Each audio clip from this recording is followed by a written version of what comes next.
Bismillahirrahmanirrahim.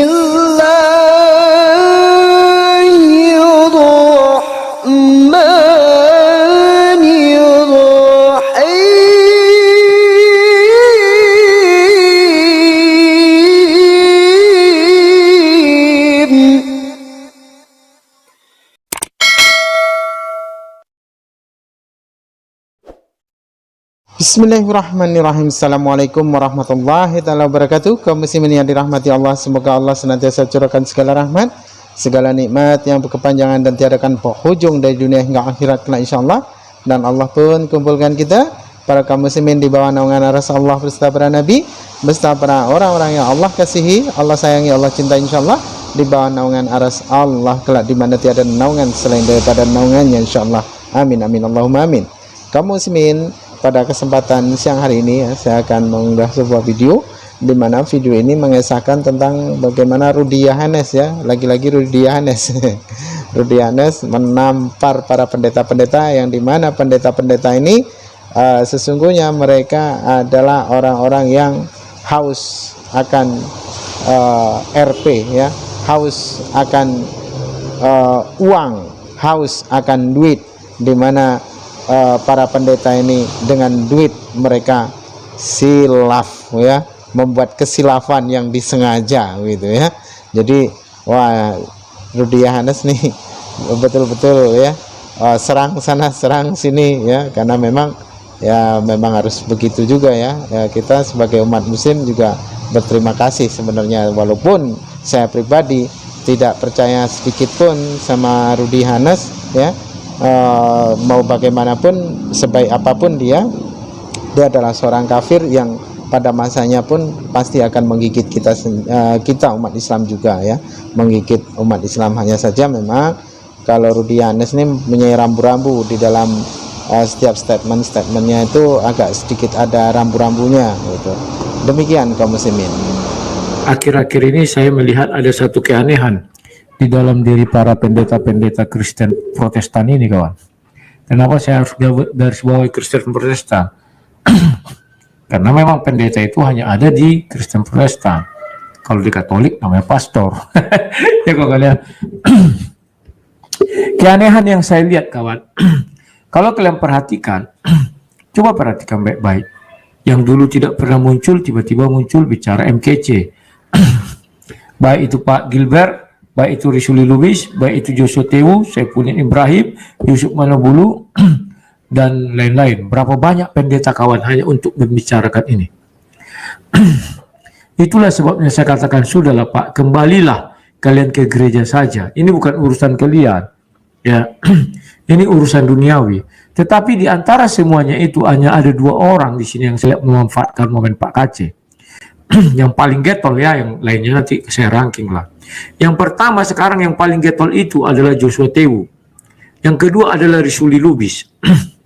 Kedua oknum ini, kawan, kedua orang ini begitu getolnya menjual Pak Kece, tidak lain dan tidak bukan untuk kepentingan mereka sendiri. Itu pasti. Gak ada cerita, kawan.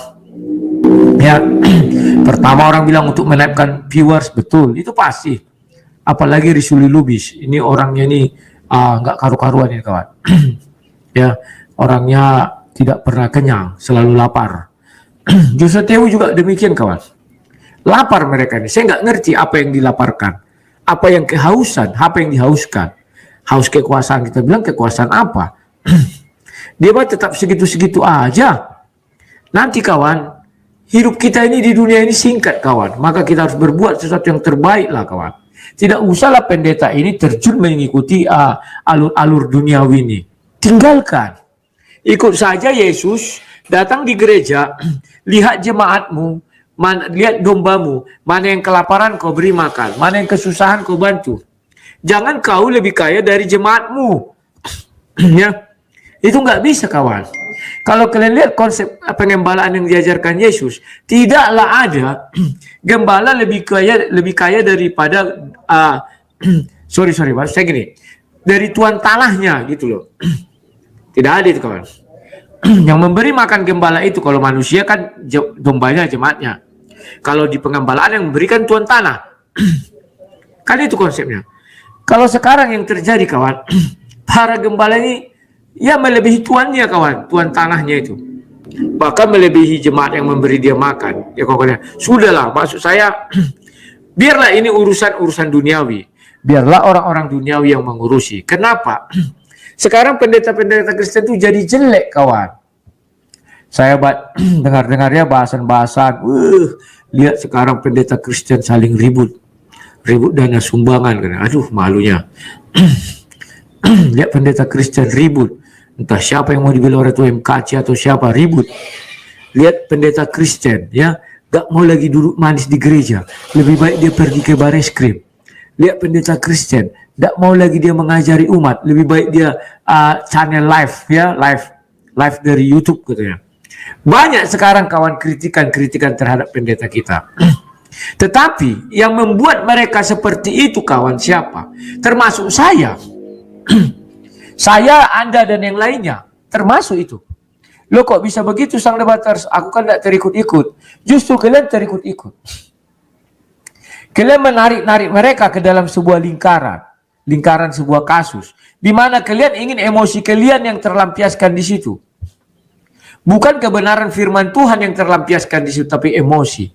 Sehingga mereka-mereka ini pendeta-pendeta yang dulu tidak dikenal sama sekali, ingin mencari ketenaran, maka mereka tampil. Tampilnya apa? Ya omong-omong saja. Omong-omong. Sesudah itu bilang, apa? Ayo bagi yang mau berdonasi. Kan itu, nggak ada yang lain. Itu aja itu kawan. Kalau kita bilang sama mereka, oke, gunakan uang kalian kalau memang mau. Bebas, bukan bebas. Kalau bebas tidak mungkin ya. Saya tidak mau seperti Joshua Tewu yang takabur mengatakan bebas. Omong kosong Joshua Tewu. Katakan sama Joshua Tewu, kata sang debaters, ke omong kosong. Mulutmu aja yang besar. Ya, omong kosong itu kawan. Di dalam sejarah Indonesia, baru sang debater lah satu-satunya orang yang disangkakan hal seperti itu, tapi bebas murni. Baru aku kawan. Jangan orang bicara, oh saya pengacara top, saya sudah pernah membebaskan orang, begini, bogono, begini. Kuludai lah buka kau lah. Ini bukan masalah sepele kawan. Beda dengan masalah curi ayam, membunuh, ini segala macam yang bisa kau putar-putar balikkan. Karena di sini bukan hanya orang-orang itu aja yang harus diperhatikan, banyak aspek.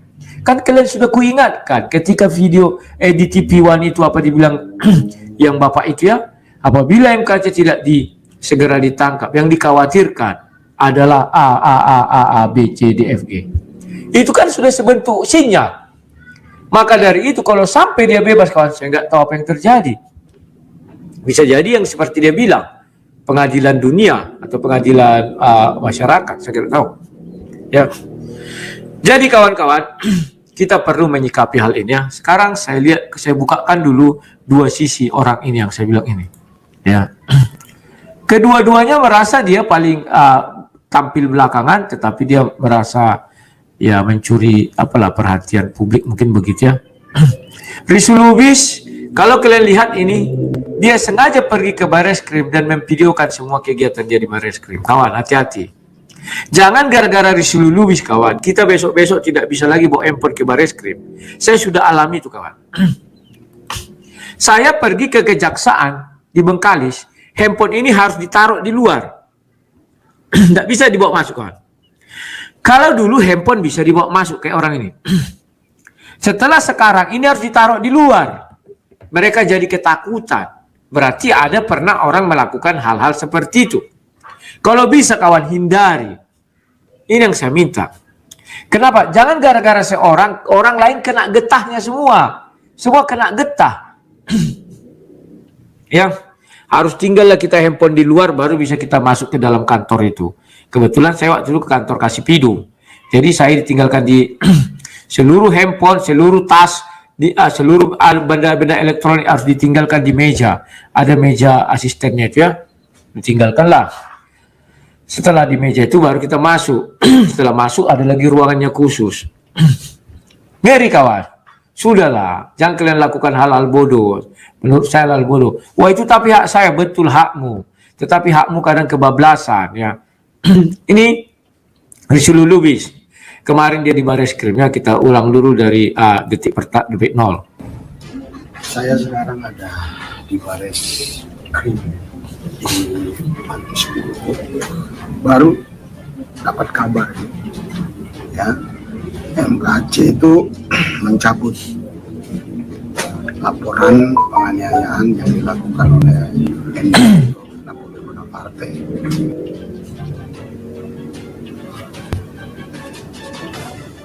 Nah, lihat.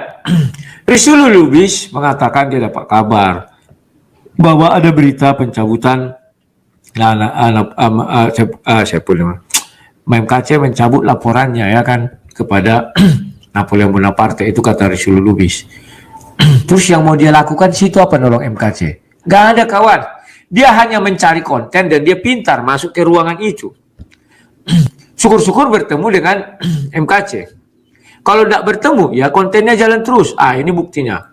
Saya lihat pendeta-pendeta kita ini jadi sadis, kawan. Tidak lagi untuk bicara di hadapan jemaat dengan ya katakannya tidak, katakan tidak, tetapi jadi begoders akut. Dengan rekening yang berjejer-jejer sini, berjejer rapi 5. Ini orang tidak pernah kenyang, lapar terus. Ya. Sekarang aku bukakan ini channelnya, lihat ya. Channel beliau ini, kawan. Maaf saja nih Pak Risuli Lubis ya.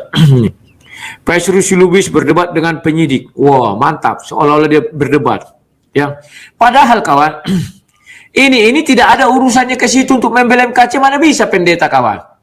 Yang bisa itu adalah seorang pengacara PH ya. Tetapi ini tidak, kawan.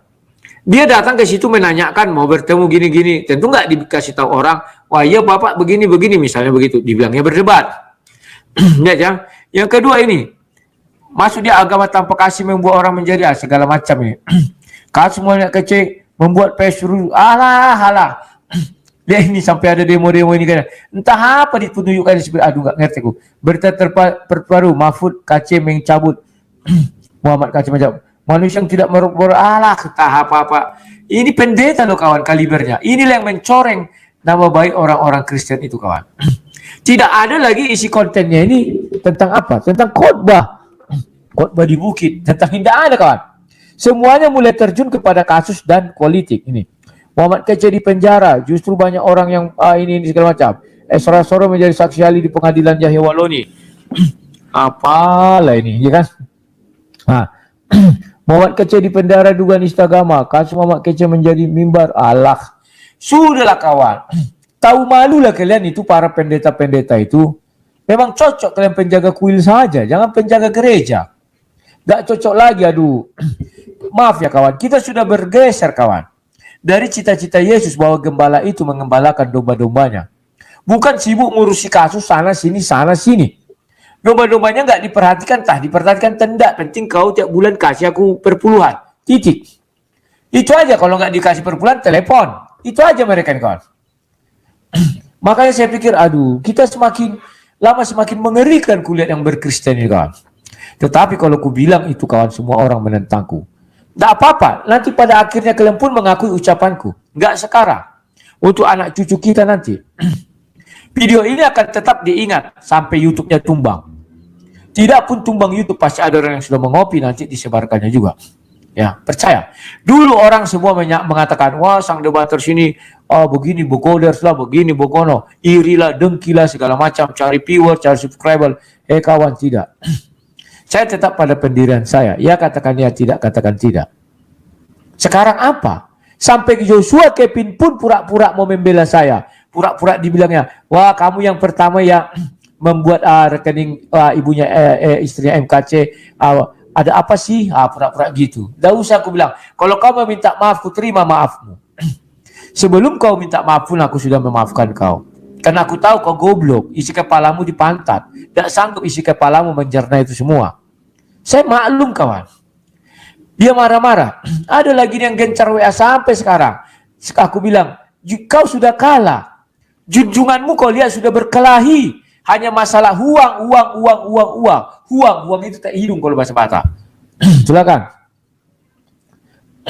Jadi itulah, kawan. Malu dia, kawan. Tetapi dia tetap ngotot. Itulah orang-orang yang kubilang ini isi kepala kotoran. Sudah jelas salah. Dulu ingat kalian bilang, wah benar. Bahwa ini sudah dipukuli gini, kau minta maaf gini-gini. Loh, saya bilang, permainan baru dimulai kok minta maaf. Bahkan sekalipun itu benar, saya tidak akan pernah minta maaf. Karena saya lebih duluan tahu. Akhirnya besok aku bukakan kan, saya lebih dulu tahu dari kalian. Tetapi saya tidak keluar-keluar. Kenapa? Itu akan merugikan MKC. Wah, dibalik-balik terus kawan. Kalian karena di luar, wah kita harus begini. Yang di dalam, aduh sakit kali Pak. Katanya, aduh, sudahlah, ampun. Katanya. Nah, sekarang kita lihat bagaimana pandangan Joshua Tewu. Ini kawan, asik kawannya. Inilah apalah urusan pendeta-pendeta ini. Kalau Joshua Tewu maklum kita kawan. Karena dia kan sudah nggak ada lagi sinodenya. Sudah dicabut GBI dia kawan. Sehingga dia tidak ada panggung. Berkhotbah pun orang nggak mau mendengar. Maka dia lebih baik menjual omong kosong ini. Ya pindah aja profesi. Jangan jadi pendeta, jadilah pengacara, lawyer. Karena dia nggak laku lagi. Mau dibawa kemana ke pendetaannya? Oneness. Untung saja istrinya masih setia di GBI. Kalau enggak, kawan, tidak ada lagi gembala dia itu pendeta apa, enggak ada. Tidak ada kawan. Tetapi dia puji Tuhan, dia sudah sempat sudah sempat kaya, itu aja lah aku bilang. Jam tangannya katanya Rolex, entah apa, entah itu ya. Mau kemana Joshua Tewu pergi? Mau masuk misalnya ke GSJA, Tritunggal.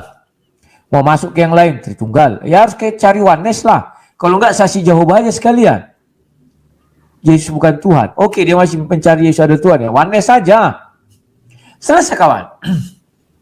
Maka dia punya stres sendiri. Tak ada lagi yang mau dengar dia khotbah. Maka dia banting setir. Inilah faktanya kawan. Kutunjukkan sama kalian. Aku bukan mengada-ngada. Nanti dia bicara besar ini. Tapi lihatlah wajahnya itu tidak ada wajah damai sejahtera. Dari dulu kulihat dan kuingatkan dia nih.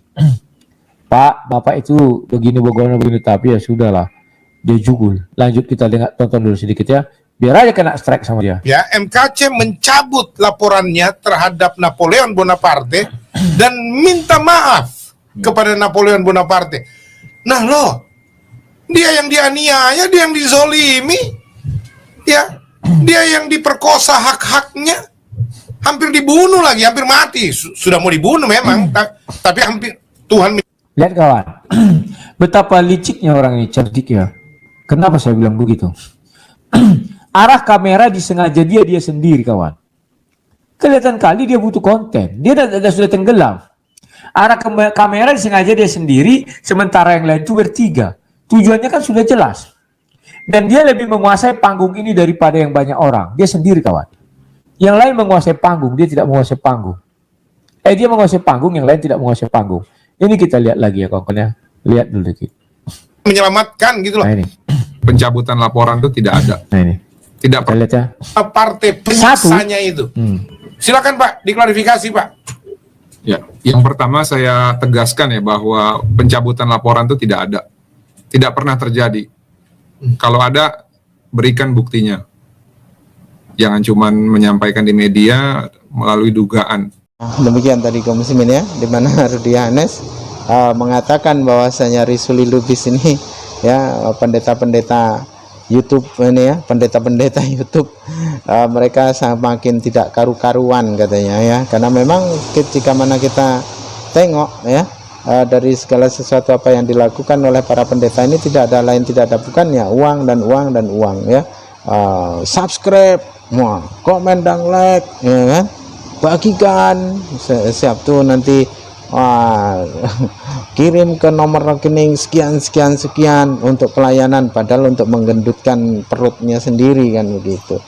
Jadi jelas apa yang dilakukan oleh para pendeta-pendeta Kristen saat ini ya memang semata-mata memang mencari duit begitu. Mereka ya dari zaman dahulu kala pun demikian ya, memang mereka ini adalah para penghamba dunia, di mana harta itu adalah segala-galanya bagi mereka. Ya, ketika mereka memurtadkan orang pun ya dengan duit juga gitu ya, dengan makanan ya, dengan kain bekas, obat-obatan bekas, dengan Indomie ya, itu. Oke, demikian saja kaum muslimin yang dapat saya sampaikan. Saya akhiri video saya ini. Wassalamualaikum warahmatullahi taala wabarakatuh. Bismillah.